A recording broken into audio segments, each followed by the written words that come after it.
చూస్తున్నారు కదా ఫ్రెండ్స్, ఒక్క గింజ వేస్తే ఎన్ని గింజలో. ఇది జొన్న కంకి. మా ఇంట్లో తొట్టిలో ఒక జొన్న మొక్క మొలిసింది. ఒక గింజ ఎట్లా పడ్డదో పడి జొన్న మొక్క మొలిసింది. దానికి ఇలా 2 కంకులు అయినాయి. ఒక్క గింజకి ఇన్ని గింజలు.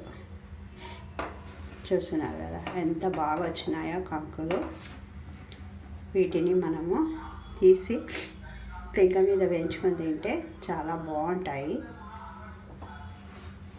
ఇలా మీ దగ్గర కూడా ఇట్లా గింజలు పడి మొలిచి ఇట్లా కంకులు అయితే వాటిని మంచిగా వేడివేడిగా వేపుకొని తింటే చాలా బాగుంటాయి. ఒకసారి మీరు కూడా ట్రై చేయండి. ఒకవేళ అలా పడకుండా 2-3 గింజలు వేసి ఇలా పెంచుకొని వాటిని వేయించుకొని తిని చూడండి, చాలా బాగుంటాయి. Thanks for watching. మా ఛానల్ని సబ్స్క్రైబ్ చేయండి, షేర్ చేయండి, మంచి కామెంట్స్ పెట్టండి, లైక్ చేయండి. ఎంతైనా ప్రకృతియే. ప్రకృతిలో ఏది కూడా వృధా పోదు.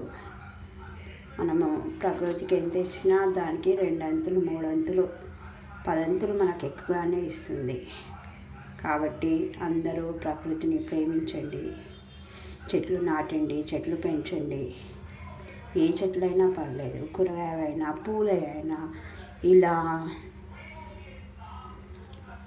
మిల్లెట్స్ అయినా, జొన్నలైనా, గోధుమలైనా పర్లేదు.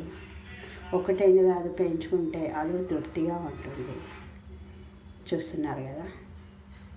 Bye friends. మీరు కూడా ఒకసారి ట్రై చేయండి. Thanks for watching.